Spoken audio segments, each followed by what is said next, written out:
sebenarnya kan MK itu kan harus memberikan kepastian hukum ya. Betul. Iya, karena Ya, jangan sampai ya udah dikabulkan oleh MK tapi Ya. multitafsir lagi. Masyarakat dibingungkan lagi. Tidak pasti lagi hukum. Ini positioning MK begini gimana? Wah, itu. Tadi kalau saya melihat bahwa MK ini salah satu fungsinya kan menegakkan aturan hukum Ya, yang betul. jelas gitu Ya. kan. Tapi kalau saya melihat ini nggak cuman kali ini aja aturan undang-undang yang terus kemudian di JR-kan di MK terus kemudian dikabulkan lagi oleh Ya. MK. Padahal yang sama-sama kita ketahui Bang, dalam proses untuk penggodokan undang-undang itu tidak mudah, tidak gampang dan mengeluarkan biaya yang saya pikir nggak murah gitu. Dalam beberapa kasus terkadang kita dipertontonkan politisasi hukum. Karena hukum yang dipermainkan oleh politis. Ya. Nah, dalam konteks ini ada nggak upaya-upaya politisasi? Dalam persepsi saya, oligarki itu adalah lingkaran setan, 3 lingkaran setan. Politik itu sebagai pimpinan, hukum sebagai produk, ekonomi sebagai support money kan. Makanya seperti Abang bilang bahwa kita sering dipertontonkan terhadap putusan-putusan atau hal-hal yang melanggar hukum itu oleh pejabatnya sendiri. Itu karena memang hukum kita ini produk politik, Bang. Jadi kalau saya sebut ini sangkut pautnya dengan revisi judicial review undang-undang IT ya. Menurut saya ini ada hidden kepentingan. Oke. Ada hidden kepentingan, ada interest yang sangat besar. Bisa nggak disepil aktor-aktor dari mana?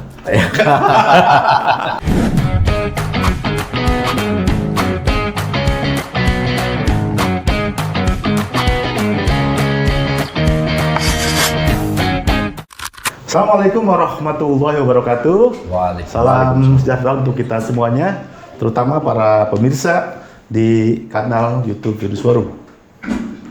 Alhamdulillah pada kesempatan ini di sesi yang amat sangat menarik dan tentu hari ini akan membahas isu yang ya bagi saya cukup sensitif karena isu ini sudah jadi perbincangan banyak pihak dan pada kesempatan ini saya cukup bersyukur ditemani oleh dua aktivis. Ini dua aktivis yang sudah halang lintang di dunia gerakan. Saya undang yang pertama adalah Bang Rizky Abdurrahman Wahid. Siap. Bang Rizky Abdurrahman Wahid ini selain aktivis gerakan juga dia Direktur Eksekutif Koalisi Indonesia Anti Korupsi. Betul. Saya pikir ketika memperkenalkan Bang Abdurrahman Wahid ini sebagai aktivis anti korupsi, wah ini bahasannya akan ngeri-ngeri sedap ini. Dan yang kedua tokoh muda, saya pikir ini Bang Hazzatul Ansar. Dan dia adalah pegiat sosial, juga mahasiswa Magister Ilmu Politik di Universitas Nasional. Siap. Selamat datang. Siap, terima kasih. Di kanal YouTube Vinus Forum dan para pemirsa sekalian, tentu nanti silakan untuk berkomentar, kemudian juga memberikan masukan sebagai respon atas proses podcast kali ini. Pada kesempatan podcast kali ini, kita akan coba ngupas terkait dengan isu yang amat sangat ramai dan sangat relevan dengan zaman kekinian, yaitu terkait dengan Undang-Undang ITE. Ini saya pikir perjalanan cukup luar biasa dan terakhir pasca gugatan diterima oleh Mahkamah Konstitusi di judicial review itu ada dua klausul pasal yang menjadi perbincangan di jagat maya ini. Yang pertama adalah masalah kerusuhan.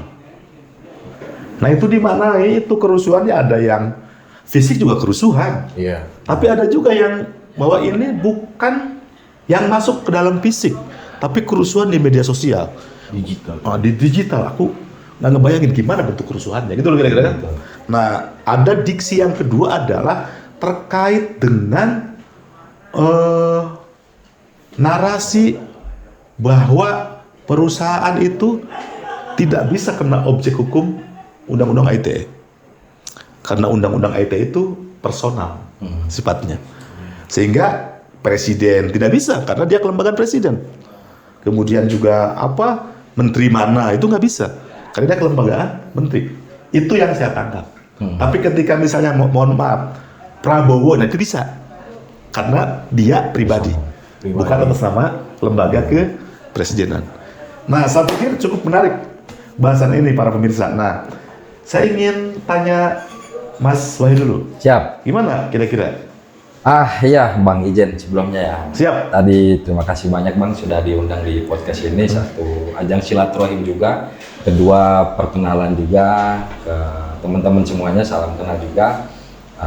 Jadi kalau saya ngelihat memang ini isu yang sangat sedang hangat diperbincangkan baik di kalangan aktivis atau masyarakat pada umumnya, bahwa belum lama ini Mahkamah Konstitusi telah mengesahkan atas judicial review tentang Undang-Undang ITE. Nah, itu ada 3 pokok pembahasan yang memang ramai dibicarakan. Yang pertama tentang kebebasan berpendapat, terus kemudian yang kedua tentang kritik, kemudian yang ketiga bicara persoalan penyebaran informasi terkait dengan kerusuhan yang terjadi di media sosial, Bang. Nah, tadi sudah sedikit disepil oleh Abang itu ini kalau nggak salah Bang ya, nanti izin dikoreksi, di pasal 28 kalau nggak salah, di pasal 28 ayat 3 kalau tidak salah, itu dia menyampaikan bahwa MK menegaskan di sana bahwa kerusuhan yang dimaksud itu tidak bisa dipidanakan karena kerusuhan yang terjadi di dunia digital itu tidak dalam bentuk fisik, Bang. Oke. Sedangkan kalau menurut saya pribadi, sebelum muara terus kemudian nyampe di kerusuhan dalam bentuk fisik kan harus kita coba antisipasi lebih dulu. Ada provokasi di sana. Provokasi itu kan apalagi di dunia yang sekarang ini, Bang, di dunia perangkat digital. Nah, itu yang saya pikir yang memang agak harus kita coba discuss lebih dalam lagi, Bang. Oke. Ini Bang Hajat nih. Ini saya pikir ada ada perspektif yang macam-macam. Saya kan ini kan menimbulkan berbagai macam spekulasi kan. Gitu loh. Dipidana apa enggak sih? Kalau enggak, wah provokasi aja kita kan. Kira-kira kan. Ini gimana kira-kira ini? Kalau perspektif saya, terima kasih sebelumnya Bang Yunda di podcast ini. Karena isu ini memang lagi trending topik ya di kalangan middle class ini, di kalangan pemuda, di kalangan tokoh-tokoh masyarakat dan beberapa lembaga. Kalau saya melihat dari aspek perlindungan oligarki menurut saya, Bang, karena garis besar soal pasal 28 ayat 3 itu tentang menekankan pada kerusuhan, memang seperti sahabat saya tadi ngomong sebutkan bahwa ada upaya dalam melindungi negara atau melindungi oknum ya dalam kerusuhan itu, karena statusnya itu bisa disalahgunakan oleh kelompok tertentu. Karena itu dibenarkan oleh pasal 27A ayat 5 pasal 5 ayat 4 soal penggunaan frasa orang lain. Di sini tidak dicetuskan bahwa apakah ini kelembagaan negara, apakah ini kelompok masyarakat atau apapun itu. Ini masih kontradiksi dan multitafsir jatuhnya nanti. Nah, ini saya anggap sinkron antara pasal 28 ayat 3 dan pasal 27A ayat 5 pasal 5 ayat 4 itu, bahwa di pasal 28 ini disebutkan kerusuhan itu bisa dikenakan sanksi kalau bentuknya fisik. Kalau dalam digital itu tidak bisa karena tidak dikenakan undang-undang kan, itu melanggar undang-undang ya, menurut MK melanggar undang-undang. Padahal kalau merujuk ke pasal 27A ini justru menjadi senjata nanti kalau ada kritik di media sosial atau perpecahan oleh kelompok-kelompok nggak bisa ditindak. Menjadi trigger ya. Menjadi trigger. Ini saling berhubungan antara pelatuk, ibaratnya pasal 28 ini pelatuk senjata, pelurunya itu pasal 27 ayat. Oke. Nah, saya pengen lanjut pada gini. Sebenarnya kan MK itu kan harus memberikan kepastian hukum ya. Betul. Iya, karena jangan sampai ya udah dikabulkan oleh MK tapi multitafsir lagi. Masyarakat dibingungkan lagi. Tidak pasti lagi hukum. Ini posisi MK begini gimana, Bang? Siap, izin Bang. Jadi kalau saya melihat bahwa MK ini salah satu fungsinya kan menegakkan aturan hukum yang jelas gitu kan. Tapi kalau saya melihat ini nggak cuman kali ini aja. aturan undang-undang yang terus kemudian di JR-kan di MK, terus kemudian dikabulkan lagi oleh MK. Padahal yang sama-sama kita ketahui, Bang, dalam proses untuk penggodokan undang-undang itu tidak mudah, tidak gampang, dan mengeluarkan biaya yang saya pikir nggak murah gitu. Kok terus kemudian di ujung ada persoalan seperti ini, MK tahu-tahu mengesahkan. Yang sama-sama kita ketahui bicara persoalan undang-undang ITE ini sudah jauh-jauh hari yang saya pikir memang ada pembatasan dalam kita menyampaikan pendapat di muka umum. Apalagi kalau sekarang MK dalam hal ini membebaskan kita untuk memberikan aspirasi kita di dunia digital, saya pikir tentu ini akan menjadi simpang siur atau terus kemudian tidak ada hukum yang jelas, nggak ada hukum yang pasti begitu. Karena apa? Ya kita bebas aja mengkritik. Kalau kita pas lagi kondisi mengkritik secara intelektual sih nggak jadi soal. Tapi kalau misalnya kita mengkritik terus kemudian pakai emosi, pakai hujatan, pakai ujaran-ujaran kebencian, ya saya pikir itu yang termasuk di platform media sosial ya. Termasuk di platform media sosial itu tadi kembali ke pasal yang tadi saya sampaikan bahwa di sana tidak ada ketentuan aturan hukum yang jelas mengatur bahwa ketika saya melakukan kerusuhan di media sosial itu tidak bisa dikenakan sanksi. Apalagi kalau kita melihat negara kita ini kan negara yang memang menjunjung tinggi nilai-nilai budi luhur, nilai-nilai sopan santun kan begitu, Bang. Terus kemudian kalau misalnya kebebasan pendapat kita di ruang publik atau di media sosial begitu, di dunia digital tidak dibatasi, ya saya pikir akan jadi apa ini demokrasi di Republik ini? Iya. Jadi kan gini, Kang Hazrat, ini terkadang di negeri kita banyak yang ngomong demokrasinya bahwa sebetulnya bukan hukum panglimanya, tapi politik panglimanya. Sehingga kemudian dalam beberapa kasus terkadang kita dipertontonkan politisasi hukum. Karena hukum yang dipermainkan oleh politis. Nah dalam konteks ini ada nggak upaya-upaya politisasi ketika kemudian melahirkan hasil judicial review itu? Oke, terima kasih Bang. Justru saya lebih tajam lagi malah Bang, soal bahwa dalam persepsi saya oligarki itu adalah lingkaran setan, 3 lingkaran setan. Politik itu sebagai pimpinan, hukum sebagai produk, ekonomi sebagai support money kan.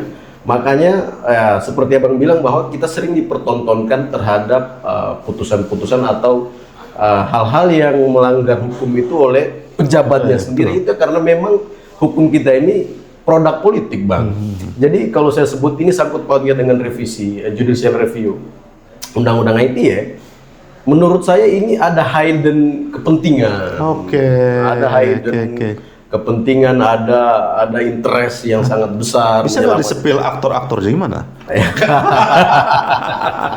Itu terlalu. Ya pasti di sana itu. Ya pasti di sana. Hidden kan berarti kan? Iya. Ya sepil dong kita. Ya, sudah pasti oligarki itu, Bang.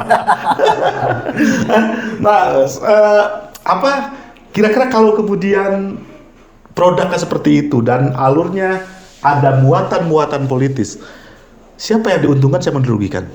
Yang dirugikan sudah pasti kritik Gus. Karena menurut saya ya Bang, undang-undang ITE yang sebelum direvisi ini justru menjadi rem untuk kritik para pelaku kritik. Tapi dengan direview seperti ini diberikan kebebasan seluas-luasnya, banyak masyarakat yang menganggap bahwa kita bisa kritik sebebas-bebasnya. Iya, kalau di betul-betul orang yang mengkritik. Tapi bagaimana kalau itu digunakan oleh kelompok-kelompok kepentingan tertentu? Ditambah dia bisa ngancam lewat WhatsApp atau apa, itu tidak dihitung sebagai tindak pidana pelanggaran ITE. Itu kan banyak sebenarnya terjadi gitu. Iya. Demo kemudian dikritik oleh oknum-oknum, diancam oleh oknum-oknum melalui pasal 27A, itu dibenarkan. Tidak kena hukum. Tidak kena hukum. Ya. Oke, nah ini yang saya pikir yang paling menarik adalah ini kan ketika kita bicara berbagai macam produk hukum, termasuk berbagai macam produk politik, yang pada akhirnya kemudian kan rakyat. Nah kira-kira dampaknya nih, Bang, apa yang paling fundamental terhadap rakyat, para aktivis, para akademisi? Kira-kira apa dampak yang paling fundamental? Ya tentu kegaduhan di media sosial, Bang. Satu yang pertama saya melihat dengan banyaknya informasi yang tersebar di dunia media sosial, kita tentu tidak akan mengetahui mana informasi yang valid, mana informasi yang benar. Karena itu tadi hoax, terus kemudian penyebaran berita-berita yang negatif itu tidak tersaring dan tidak ada controllingnya di sana. Karena apa? Kebebasan itu tadi yang memang tidak diatur secara hukum. Nah itu dampaknya sangat luar biasa sekali ketika kita enak kalau kita kayak saya begitu yang tinggalnya di Jakarta, Bang. Kalau yang di kampung, Bang, gimana untuk mengakses informasi aja susah. Terus kemudian bagaimana dia memfilter informasi-informasi yang Sebenarnya saya benar-benar. di sini misalnya saya menghujat di sini. Saya kemudian mendiskriminasi orang. Nggak kena juga dong. Nggak kena, Bang. Jadi kalau Abang di konten ini Kan gitu kira-kira kan? Iya betul. Wah, ini saya pikir ini nggak paham kemana ini arahnya ya. Kira-kira gimana? Apa teman-teman aktivis kira-kira gimana ini? Kalau saya sih nyebutnya bukan kebebasan yang diberikan secara menyeluruh yang dalam, kalau orang sebutnya aktivis ini nyebutnya sekarang demokrasi yang secara terbuka dan transparan. Ini saya anggap ini bumerang. Karena iya, tokoh-tokoh intelek memang dulu mengkritik dibatasi dengan undang-undang. Yeah. Sekarang diberi kebebasan, tapi apakah teman-teman ini bisa menggunakan bisa mengantisipasi kalau ada oknum lain yang lebih superpower menghabisi kita di sosial media? Ini kan bisa jadi bentengnya pemerintah atau bentengnya oligarki untuk melindungi gitu. Iya. Padahal kan pembunuhan karakter bisa. Iya, di bisa, media sosial. bisa. Kemudian juga penghinaan, fitnah, adu domba. Iya. Itu kan sekarang kan jarang yang langsung di lapangan kan? Iya betul Bang. Kan kayak gini Bang, yang punya kuasa penuh untuk mengendalikan sumber informasi itu tentu bukan masyarakat kelas bawah. Iya, betul. Tentu oligarki. Nah mereka punya kuasa, punya wewenang, punya jabatan. Lah mereka seenaknya menggunakan ini. Dan nanti. punya kekuasaan atas Punya pengendalian kekuasaan. platform. Betul Bang. Betul. Nah kalau gini kan berarti kira-kira ada yang salah, ada yang bermain, dan ada yang kira-kira emang sengaja meloloskan pasal ini. Iya. Kira-kira begitu kan? Kalau kemudian Bang Hazard ini misalnya, ya bilang oligarki, gitu loh. Nah saya ingin tanya Bang Abdurrahman, apa kira-kira kalau kita mohon, ya kan gini, ini udah diputuskan di MK. Langkah apa ataupun harapan apa baik kepada MK, kepada pemerintah, agar memang emang ini di judicial review lagi, atau kemudian dikembalikan ke DPR, banding, atau memang kemudian udah biarin aja, tapi aktivis mempunyai pola seperti apa, begitu loh? Iya. Apa kira-kira?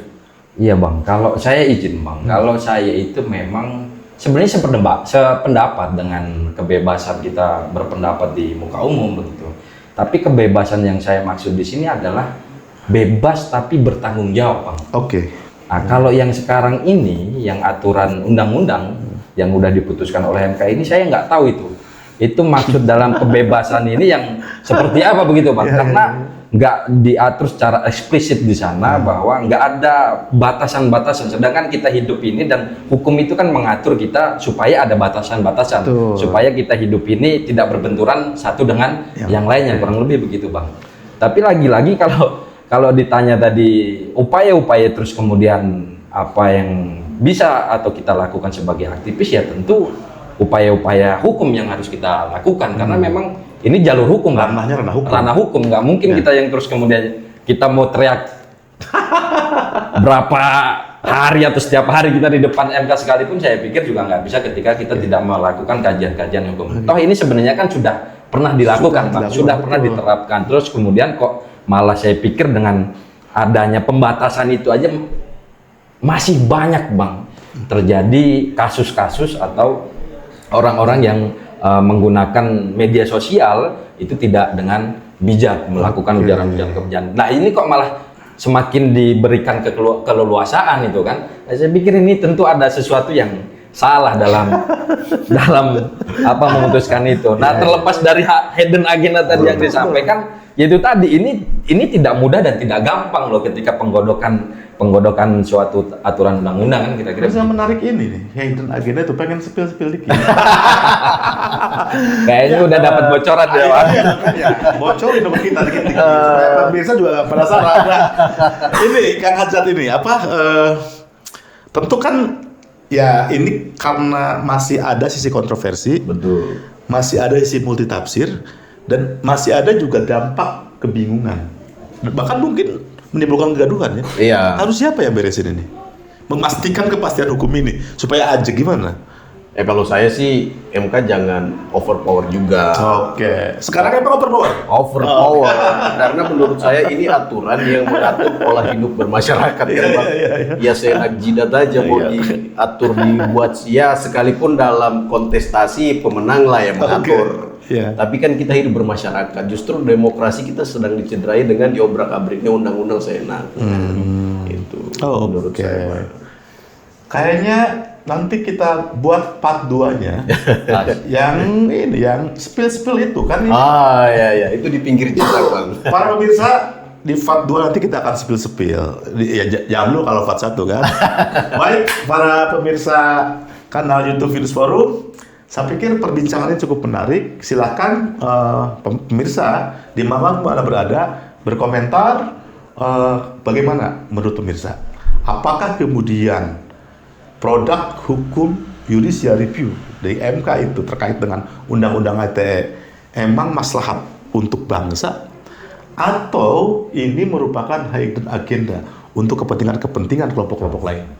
Terima kasih para pemirsa, mudah-mudahan terus kita diberikan kesehatan, diberkahi dan jaya untuk Indonesia. Assalamualaikum warahmatullahi wabarakatuh.